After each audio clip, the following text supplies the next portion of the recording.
These journals contain stunning images of the construction of the Titanic and its near-identical twin, the Olympic. I found these journals at the University of Illinois Library. The journals, written between 1909 and 1911, take me back to a time before the Titanic sunk. They give me a new perspective and let me appreciate the enormity of the scale of the engineering of the Olympic-class ships. So, let me share with you some fascinating details about the Titanic and its twins, the Olympic and Britannic. The story starts here in the Harland and Wolff shipyard in Belfast, Ireland. This large framework called a gantry surrounds the ships as they are built. It supports the overhead cranes and scaffolding used by workers as they construct the Olympic and the Titanic. Notice that just beyond the far end of the gantry lies the Belfast harbor. Workers will build the Olympic here on the right, and then 9 months later, before the Olympic is finished, they will start on the left the Titanic. When completed, the Olympic stern or rear end of the ship will point toward the harbor. The ship's construction starts with its keel, seen here as a long, dark shape. The keel is the backbone of the ship and gives the ship rigidity. If we look at the keel from the land side, we see the keel blocks that support it. These wooden blocks, typically pine, separate the ship from the slip, the concrete floor of the gantry. Each keel block stands about 5 feet high, so this creates a space under the ship for workers to construct the ship. Workers build the ship outward from the keel. Here they construct the Olympic's double bottom. In pink, we see the framework that separates and supports the two bottoms of the ship. The second bottom is shown in orange. It's made of steel plates and is sometimes called the tank top because the double bottom contains 44 watertight tanks. Most of the tanks carried seawater used as ballast to balance and add weight to the ship, but some carried fresh water. In total, the double bottom carried over 5,000 tons of water, or about 1.5 million gallons. Once they finish the double bottom, workers erect the framing for the hull. From this view, we see the framing for the stern of the ship. It's what a worker would see standing on the tank top from the fore and looking toward the aft of the ship. That's where the harbor is. Looking closer, we see the rib-like structure and the start of the transverse frame of the ship. Workers rivet to this frame the hull, which will form the skin. So far, we've watched the Olympic's construction.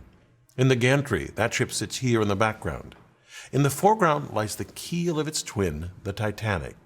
Its construction began 9 months after the Olympic. We see here, attached to the keel, the framework of the Titanic's double bottom. Notice this large, claw-like mechanism lying on the ground, and these three hung from the cranes. These are hydraulic riveters, which workers used to install most of the 3 million rivets on the Titanic. Here we see the almost complete hulls of both the Olympic and Titanic. Work inside the Olympic progresses rapidly. The staterooms are being erected, and plumbing is being fitted throughout the ship. To prepare for the Olympic's launch, workers paint the ship a light gray so it will stand out in black and white photographs, although they repainted the ship black soon after its launch so that it matched previous White Star liners.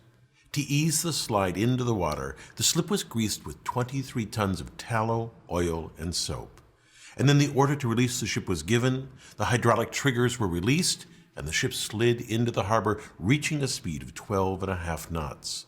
Notice that the ship is launched backwards. There are many reasons for this, but among them is at the stern. The rear is wider than the bow, so it is more buoyant. In a mere 62 seconds after launch, the Olympic was afloat. The moment the ship hit the water is its official launch date, although it was mostly empty. Here it weighs only about 27,000 tons and so rides high in the water. The draft, the vertical distance between the bottom of the ship and the surface of the water, is only 18 feet. After it is completely fitted, it will weigh nearly twice that, 52,000 tons. With that additional weight, the Olympic will drop until the water reaches the border painted on the hull, a draft of about 34 feet. The Olympic cannot move by itself, and so a tugboat tows it to the fitting out quay where a gigantic crane loads the ship. Here the crane lifts aboard a cylindrical boiler. The final fitting, including attaching the propellers, is done in dry dock. And then, once everything is in place, the Olympic is ready for the sea. 7 months after this launch, the Titanic was launched. I have from this journal a few photos of that event, but keep in mind the Olympic got the big press because it was first. The Titanic only becomes of more interest in retrospect. This photograph shows the twins, the Olympic and Titanic. Although built side by side, this was the last time they were photographed together.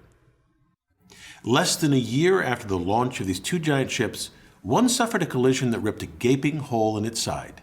That ship was, of course, the Olympic. In September of 1911, the Olympic departed the port of Southampton, England, sailing toward the Isle of Wight. The Olympic turned into the Solent Strait and passed a British warship, the HMS Hawke. The Hawke's commander was surprised by the Olympic's wide turn, but he managed to take a safe position behind and to the right of the Olympic. The Hawke then increased its speed to pass the Olympic, but the Olympic's wake sucked the Hawke inward rapidly. The Hawke tore a large hole in the Olympic, and below its waterline, the damage was even greater. The bow of the Hawke was completely smashed in. The Olympic limped back to Southampton, where the holes were temporarily patched with wood before returning to its home dock in Belfast for repairs.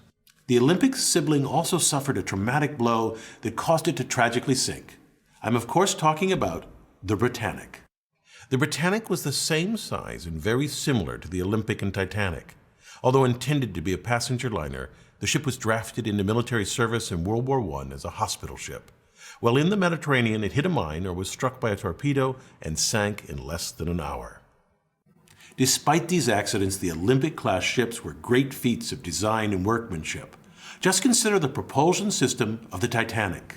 The ship had two sets of reciprocating engines. These engines were fueled by coal, which was stored along the bottom of the ship.